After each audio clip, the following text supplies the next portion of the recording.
E aí, pessoal? Tudo bom? Como tá o domingo de vocês? Espero que vocês estejam se divertindo. Eu não sei se vocês estão tentando fazer a IT9, se vocês estiverem, eu espero que vocês estejam aproveitando muito a pesca. Coleta também, mas pesca é um negócio que você não depende da sua quantidade de energia para fazer. Meu, tá saindo muito desse item aqui, que substitui aquela concha. Eu tiro pouca concha, talvez pelo meu nível de pesca. Não culpei pesca, talvez agora isso vai se tornar uma prioridade para mim. Dropar pergaminho, aparentemente, pelo menos a minha impressão é que tá cada vez mais difícil, pelo pouco que eu grindo, e aqui tá caindo pra caramba, a chance tá aumentada de pegar esse fragmento das ruínas antigas. Então, tipo, desde ontem eu peguei isso daqui e eu acho que tá bom, cara. Eu acho que é uma quantidade razoável. Boa sorte aí pra vocês na tentativa. Eu fiz o meu Corcel, eu tô tentando... Eu já vou para minha primeira tentativa, estou terminando de pegar os itens e eu vou começar a rodar a tentativa de Corcel, a tentativa de unicórnio, que é o que eu quero. Eu vou tentar fazer isso a partir de agora, mas só com itens que eu mesmo dropar. Eu não vou ficar gastando dinheiro com isso não, porque eu acho que tá muito caro. Entre você pescar aqui um negócio que custa 500kk e ficar dando uma pré-order de 500k e ficar dando uma pré-order de 1kk, às vezes mais do que isso, eu acho demais. Então talvez eu vá ficar pescando de boa aqui daqui pra frente. Bom, eu quero... O vídeo nem é sobre isso, né? Eu vou fazer o vídeo do cavalinho lá mais pra frente. Quando eu fizer o meu unicórnio, vocês vão ficar sabendo. E o que eu quero trazer são duas dicas culturais aqui rápidas. Rápidas assim, porque eu acho que vocês não precisam... Se você entende inglês, você não precisa nem assistir o vídeo. Eu vou deixar linkado na descrição do vídeo esse link dessa página aqui que o Leandro me mandou. E um vídeo também que está dentro do Facebook. E que, assim, ignorem a página de onde ele saiu. Eu quero que vocês assistam porque é um vídeo que fala por si, né? Independente de você não gostar do viés político dessa página, você pode assistir o vídeo porque é um vídeo que fala por si e que faz a gente pensar. Depois aí vocês me dizem o que vocês acham. Bom... É isso, se você quiser pode ir lá ver. Mas assim, se você não entende muito inglês, eu não vou traduzir a íntegra, porque senão vocês vão dormir aí se eu ficar traduzindo tudo isso, é muito texto. Mas me diga se você já assistiu Black Mirror. O primeiro episódio da primeira temporada, eu não posso falar pilot porque não é uma sequência, né, linkada, são episódios independentes. E no primeiro episódio lá, da menina que é desesperada para ter boas notas na rede social dela, né, cara, isso parecia um negócio tão distante, mas tão próximo, e eu não sabia nem que já estava rolando, já estava acontecendo. Leandro me mandou isso, achei assustador, comecei a pesquisar a respeito e é um negócio que já está virando mesmo. Não em todos os lugares, mas o esqueleto da coisa, ele já está meio que funcional, e isso é assustador. Então o que a China está fazendo? Ela está espalhando câmeras que, de acordo com os planos dela, que essas câmeras estejam no país inteiro. Não sei como que eles vão fazer isso, mas eles têm essa iniciativa, e que vai monitorar as pessoas e que vai dar pontos de crédito social para elas. Crédito social, sim, literalmente. Os caras lá, igual no BDO, eles vão ter pontos de contribuição e eles estão fodidos. Porque, assim, pode ser bom isso? Pode ser muito bom. Pode ser muito bom, porque assim, quando você olha de uma perspectiva única, tentando encontrar o lado bom da coisa, você vê que quando as pessoas elas se sentem observadas, elas se comportam melhor. E quando elas acham que elas vão ser recompensadas por bom comportamento, elas de fato se comportam bem. Então você joga um negócio desse para a sociedade e de repente está todo mundo educado, todo mundo sorrindo, todo mundo fazendo tudo bonito, todo mundo deixando o outro passar primeiro, ninguém tá parando em fila dupla, as pessoas, assim, ninguém joga lixo no chão porque acha que vai perder esses créditos. Então, quando tem uma punição e recompensa imediata, de repente você transforma, teoricamente, todo mundo em bom cidadão. O problema é que isso pode acarretar consequências desastrosas para as pessoas que não se encaixam nesse padrão. Entende? As pessoas que, por mais que se esforcem, elas não conseguem ser bem-sucedidas assim, em relações interpessoais, elas estão lascadas. Então uma pessoa de transtorno bipolar, por exemplo, ela dá um chilique porque ela tem uma doença que faz com que ela faça isso, e ela é negativada por um monte de gente. Aliás, às vezes automaticamente pelo próprio aplicativo, de repente ela se vê como esse cara aqui que chega no restaurante e você não quer nem vender comida pro cara. Por quê? Porque ele tem uma nota baixa e você já entende que ele não presta e que você não tem nem que chegar perto dele. Eu fiquei ainda mais assustado quando eu descobri que, bom, para pessoas como a Xing Ling, essa moça, ela tá feita na vida, porque assim, ela vem de uma boa família, ela tem bons pais, teve um bom background, teve uma boa educação, estudou em boas escolas, tem um emprego lindo, tem um marido que é funcionário público, é aliado do governo. Então, ela tem filhos, ela tem um filho de 2 anos e ela tem uma vida linda. Isso daqui, ó, é uma coisa que parece ser assustadora, mas que já existe. O Detran de São Paulo, eu estou muito confuso, né, na disposição dos meus pensamentos, mas vamos lá. Brainstorming. O Detran de São Paulo já tem essa tecnologia. Você passa com o seu carro lá na Anchieta, a câmera vê a placa do seu carro, lê, ela já dá leitura se você está com o imposto em dia ou não, se você está com o licenciamento, o documento do carro ok ou não. Se você não tiver a polícia pode te parar numa blitz mais na frente lá, num momento posterior. Então, assim, esse tipo de coisa já existe. Agora você expande, exponencia esse Big Data e coloca a pessoa para se identificar no supermercado e ganhar pontos por aquilo que ela consome, né? Então, perder pontos se ela consome muito álcool, ganhar pontos se ela compra fraldas, porque isso é um indicador de que ela tem responsabilidade social.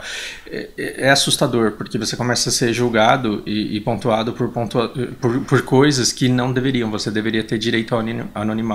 Você deveria ter o direito de andar livremente sem ser julgado, punido ou recompensado por isso. E a China está colocando isso sem debater o suficiente, sem que a população se importe o suficiente. Por quê? Porque eles já vêm de uma cultura um pouco de abrir mão de individualidades, porque eles já vêm de uma cultura mais... Não gosto de falar essa palavra porque comunista é uma palavra que é compreendida de maneiras diferentes por pessoas diferentes. Mas imaginem, o cara aqui ele está interessado em segurança.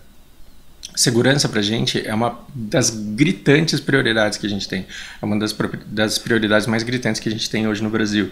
E porque a gente quer muito segurança, da mesma maneira como os jogadores de BO querem full tech e querem unicórnio, como é o que mais a gente quer nesse momento, a gente se vê disposto a abrir mão de determinados direitos, de determinadas liberdades, que pra gente agora, nesse momento, não são tão importantes como a segurança que a gente quer.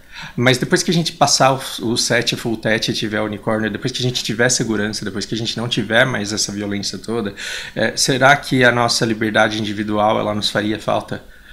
Então hoje você pode até me chamar de imbecil por dizer um negócio desse. Você pode estar me dizendo que sou idiota de pensar numa comparação dessa. Mas por quê? Porque o seu desespero por segurança e ordem, ele está gritante. Então, assim, a sua liberdade individual, ela é ridícula perto da sua necessidade de segurança. Mas um dia a gente pode equilibrar essa balança e você pode falar, puta que pariu, o governo sabe tudo sobre mim, eu fiz umas merda lá na última eleição, e agora eu não consigo emprego, eu não consigo nem viajar. Os impactos disso daqui na vida do chinês são desesperadores, porque para você viajar dentro da China, gigantesca do jeito que ela é, se você quiser fazer uma viagem de longa distância, ou você vai de avião, ou você vai de trem expresso. Você não vai pegar aquele trem pinga-pinga que vai parando em todas as estações. Você tem que ter um trem expresso. Só que lá, para você pegar um avião ou um trem expresso, você precisa de toda a sua documentação. E o cidadão que for denominado inimigo do Estado ou perigoso para o Estado, ele simplesmente vai ser impedido de pegar uma passagem de meios de transporte expressos. Imagina você querendo ir para a Bahia, aqui de São Paulo, e porque você foi declarado inimigo do Estado e porque todas as câmeras em todas as estações te pegam, você tem que ir de transporte local até a Bahia. Então você vai pegar um ônibus aqui, vai lá para o Jabaquara, do Jabaquara você pega um para São Bernardo, e assim você vai indo até chegar na Bahia, porque você não pode se identificar. E talvez você seja identificado ao longo desse percurso. Você percebe assim, o risco que a gente tem e o quanto isso é absurdo quando você pensa que você vai privar as pessoas do direito que elas têm hoje, e que parece tão básico que a gente nem para pensar no valor que isso tem, de, por exemplo, você se mudar para uma nova cidade, para fazer novos amigos, porque você se transformou numa pessoa que você não era antes. Imagina uma pessoa de uma religião muito restritiva e muito controladora, quando ela se descobre ateia, ou agnóstica, ou pertencente a uma outra fé, ela decide se desvencilhar dessa comunidade e vai para uma outra, ela pode muito bem começar uma vida nova e chegando, se professando como uma pessoa de uma nova religião e sendo abraçada por um novo grupo. E assim, na China não vai rolar mais. Porque as pessoas elas supostamente terão acesso a todo o seu background, e aí quando você chega lá falando, então, eu sou cristão, os caras vão olhar pra sua cara e vai falar, não, mano, aqui ó, você é muçulmano, sai daqui, sai de perto de mim. Eu estou exagerando e estou misturando coisas que são muito sérias, eu nem deveria estar colocando aqui no mesmo saco, mas para você perceber que até mudar ideologicamente vai ser muito difícil. Eu acho meio absurdo você ficar condenando alguém por um post dela no Twitter, tipo, quando fundaram o Twitter. Porque as pessoas mudam, as pessoas vão se transformando. E eu acho que esse controle excessivo do que as pessoas fizeram e disseram e das posições políticas que elas tomaram, você tira o direito da pessoa de mudar de opinião, de mudar de comportamento, porque para essa pessoa aqui, tudo tá lindo, ela vai ter cada vez melhor acesso mais fácil. Então, assim, é uma pessoa que já é rica, mas ela vai ter acesso a crédito com menos burocracia. Por quê? Porque ela tem uma pontuação alta. Ela já é rica, mas ela vai poder ficar com descontos em hotéis caros. Por quê? Porque ela tem uma pontuação alta. Agora, um cara que é inimigo do Estado, que denunciou um caso de corrupção, né? Um cara lá que participou da Lava Jato, se você gosta de Netflix, se o Rufus, é Rufus o nome do cara, se ele for tentar ficar num hotel, os caras vão olhar pra ele e vai falar, olha, mano, desculpa, não tem, a gente tá cheio aqui, não tem vaga. Percebe que essa rede ela vai se estender até aos seus parentes. Então, se os seus pais são ativistas políticos, a sua pontuação automaticamente cai, porque eles te linkam a esses contatos. Então, o que você vai fazer? Você vai fazer de tudo para se professar contrário a isso, se posicionar contrário a isso. Então, você vai ter um isolamento, um distanciamento das pessoas que são consideradas negativas. Já parou pra pensar? Lembra daquele primeiro episódio lá de Black Mirror, onde as pessoas simplesmente não queriam ficar perto da menina e ser vistas com a menina porque ela estava com uma pontuação muito baixa? Agora imagina isso se tornando realidade, e agora a gente percebe que existe como, né? Que está bem perto disso acontecer. Eu acho que não é uma causa pra gente gerar pavor, mas é uma coisa que a gente deve ter muito bem debatida, muito bem discutida para saber qual que é o nosso posicionamento, porque deem uma olhada nisso daqui. Não é novidade, essa notícia é velha, mas aqui no metrô de São Paulo colocaram umas câmeras nas televisões para identificar a fisionomia das pessoas que estavam passando. Não só eles contavam a quantidade de pessoas que passavam em frente dessa tela e viam a publicidade, né? Porque aí você precifica a sua publicidade, você fala, olha, tá passando X número de pessoas aqui na frente, e aí você tem um outro valor, que desse X montante de pessoas que estão passando em frente à televisão, 40%, 60% estão olhando. E desses 60%, 70% estão fazendo cara de feliz. Estão gostando da propaganda. Então você cria uns mecanismos que identificam se aquela propaganda está sendo positiva ou negativa de acordo com a fisionomia da pessoa que olha para a tela. E aí isso expande-se ao ponto de você identificar determinadas fisionomias e mostrar uma publicidade focada para a pessoa que está passando. Tipo, se fosse no metrô agora, ia aparecer um monte de propaganda de chocolate lá, porque os caras sabem que eu ia lá gastar meu dinheiro nisso.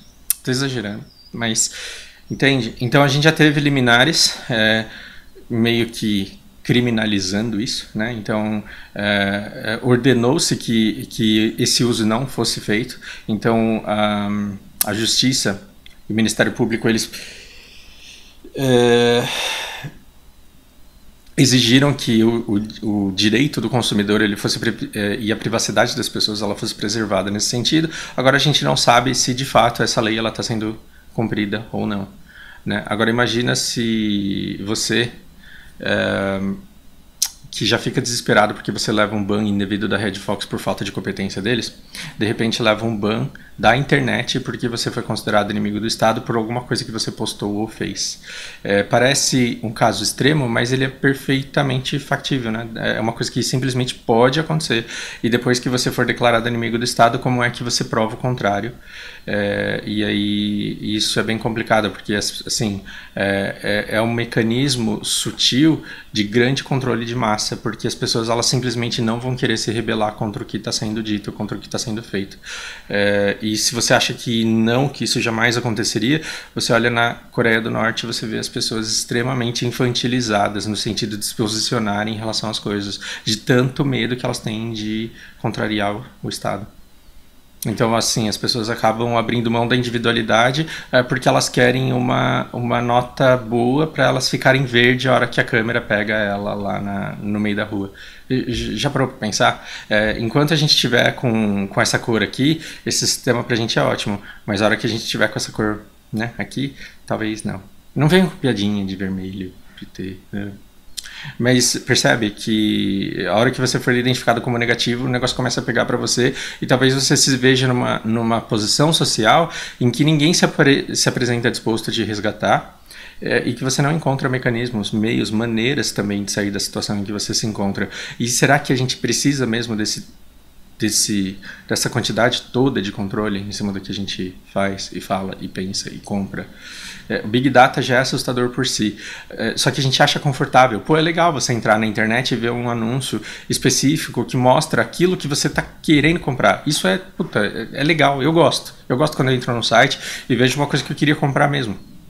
Que bom que está aqui, mas esse excessivo controle faz com que você fique cercado de uma maneira em que você não consegue se desprender, se conectar com você mesmo, porque você tem que estar o tempo inteiro conectado com todo o resto. Isso pode ser exaustivo, pode ser perigoso. E eu acho que por esse vídeo é isso. Então deixa eu fazer um comentário rápido. Esse vídeo aqui ele fala sobre como o Trump foi eleito com a ajuda da Hillary, porque o Trump ele gastava 100% do período de campanha dele falando sobre propostas, elas eram absurdas, mas eram propostas, e a Hillary gastava 100% do tempo dela falando mal do Trump, falando, mano, esse cara não, porque esse cara é misógino, esse cara é racista, esse cara é xenofóbico, esse cara é isso, esse cara é aquilo, e aí assim, 100% do tempo de propaganda da Hillary era dedicado a falar mal dele e não para falar bem dela, e não para expor os planos que ela tinha. É uma coisa muito similar ao que está acontecendo. Então, as pessoas que dedicam todo o seu tempo a atacar aquele candidato que você sabe logicamente quem é, elas estão de fato ajudando esse cara na campanha. E já vai aparecer um monte de gente aqui falando que eu estou pegando no pé do Bolsonaro de novo, e nem é. O problema é que nem todo candidato é lúcido e é calcado em fatos, em conhecimento, como o Emerson, por exemplo. Você tem muita gente que fica indignado com o fato do quanto pegam no pé do Bolsonaro e o quanto pegam no pé por conta de coisas ridículas que ele faz e fala. E o cara tá cagando porque ele faz e fala. Ele quer uma mudança, ele quer uma proposta de mudança. E o cara, ele é o único que propõe mudanças gritantes contra tudo que tá aí. Embora ele não explique como que ele vai fazer isso, ele tá propondo. E pelo menos ele tá propondo, enquanto os outros estão falando mal dele. Então a tendência é isso fortalecer o cara. E antes que vocês me chamem de mentiroso, tem um cara que postou num vídeo meu, falando, mano, a mídia inteira tá contra o cara. E o cara nem fala muita coisa, as propostas dele são superficiais e todo mundo fica criticando. Pegou? Que, assim, o meu ponto é justamente isso, é não deixarem o cara falar. E quando pegarem no pé dele, não pegam no pé do plano de governo. E uma vez eu tava conversando com um cara e eu tava falando, as propostas elas não são aprofundadas. E o cara me disse, tentando defender, e defendeu de fato, ele falou, cara, o Bolsonaro ele só não abre detalhes do plano de governo dele, porque senão ele vai ser muito atacado em relação a isso, por todo mundo. Sim, porque ele tá na frente das pesquisas, e a tendência é que os candidatos menores, eles sempre ataquem o líder, porque não adianta ficar atacando um outro pequeno, porque o outro pequeno, se você atacar o outro pequeno, o voto vai pro grande. Então o que acontece? Quando você tem um líder no meio de 8 candidatos, todo mundo ataca o líder. Então como o Bolsonaro ele saiu na frente, todo mundo começou a atacar ele, para ver o voto de quem que eles conseguiam aqui. Só que isso só tá fortalecendo o cara, e tá fortalecendo um cara sem que ele exponha de fato aquilo que ele vai fazer. Mas ele não expõe porque senão ele vai ser criticado. Bom, se você não tem força para defender o seu próprio plano de governo, como é que você quer governar? Mas tem que deixar isso para depois, porque agora... Então ele está numa zona de conforto, criou-se uma zona de conforto em que ele não abre detalhes do plano, e o que sobra para falarem mal dele é que ele é racista, misógino, e isso só fortalece o cara. Tanto que tem gente tomando as dores do cara porque não aguenta encheção de saco, apoio em ação de quem está aqui falando mal do cara. Então, será que a gente está elegendo o cara porque a gente está puto com a maneira como esses candidatos menores estão atacando ele? Ou será porque a gente se sente de fato representado pelos ideais da pessoa e com o plano de governo dele como o Emerson? É essa distinção do eleitorado que eu penso. E assim, eu percebo que eu tento me posicionar de forma neutra, não consigo, e muitas de vocês pegam no meu pé dizendo, cara, você tem que se posicionar, você tem que falar em quem você vai votar. Eu não sei ainda, e eu percebo que esse desespero é menos curiosidade em saber mais sobre sobre o que eu quero para o país, mas uma necessidade absurda de querer me atacar. Não, se você tá falando mal do Bolsonaro, eu tenho que descobrir que merda que você é, porque aí eu posso te arrebentar na porrada, porque o seu partido não presta também. E cara, eu não tô querendo isso. E se você quer saber, se tiver Bolsonaro e Haddad no final, o que assim para mim é um pesadelo, eu vou votar no Bolsonaro, porque o PT ele não pode voltar. Independente de você ter sido beneficiado, da sua avó, da pessoa da periferia ter sido beneficiado pelo governo do Lula, o PT não pode voltar para o poder, senão a gente vai jogar no ralo tudo que foi feito. Alguns anos atrás, assim, quando os ratos saíram debaixo do tapete, né, quando começou a ser preso um monte de gente, falou-se, olha que merda que tá o país. Não, naquele momento tava bom. Naquele momento estava bom, estava ruim antes quando o sistema de corrupção ele estava gritante, relinchante e ninguém percebia. No momento em que se descobriu, deu uma diminuída nisso e o negócio e os envolvidos começaram a ser punidos, aí é porque o negócio tá bom. É que como a gente ficou sabendo da desgraça toda naquele momento, e estourou a bolha do populismo de subsídios e a crise bateu aqui de verdade, a gente falou, não, agora é que tá ruim. Não, tá bom. Naquele momento a gente escapou de um futuro catastrófico que poderia ter acontecido. E que não vai mais, mas que pode acontecer, percebe? Que, assim, tem um monte de gente que está esperando aí perder a eleição para ser preso, e tem um monte de empresário com o cu na mão, prestes a fazer delação premiada. Agora, assim, se o PT ganha, se a Lava Jato é interrompida, se as pessoas que participaram, as poucas pessoas que foram presas, elas são soltas, e aquelas pessoas que eram mandantes do esquema todo, elas voltam ao poder, que empresário em sã consciência vai fazer uma delação contra o Estado? Então, assim, não pode, cara, o PT não pode voltar para o poder. Independente de pessoas boas que existam lá dentro, independente de bons ideais que existam lá, independente de coisas boas que tenham acontecido durante o governo deles. Percebe? E nesse caso, sim, Bolsonaro seria horrível, eu votaria nele, entre os dois. Mas como eu não quero que isso aconteça, de verdade, como eu não quero que isso aconteça. E aí era pra ser uma dica cultural e virou um discurso de palanque, eu tô arrependido. Mas foda-se. A dica era essa, perdi um tempão de pesca e eu espero que vocês tenham um bom resto de domingo. E me desejem sorte aí, porque hoje, no final do dia, ou amanhã, eu vou tentar despertar o unicórnio lá pela primeira vez. Grande abraço para vocês, até a próxima.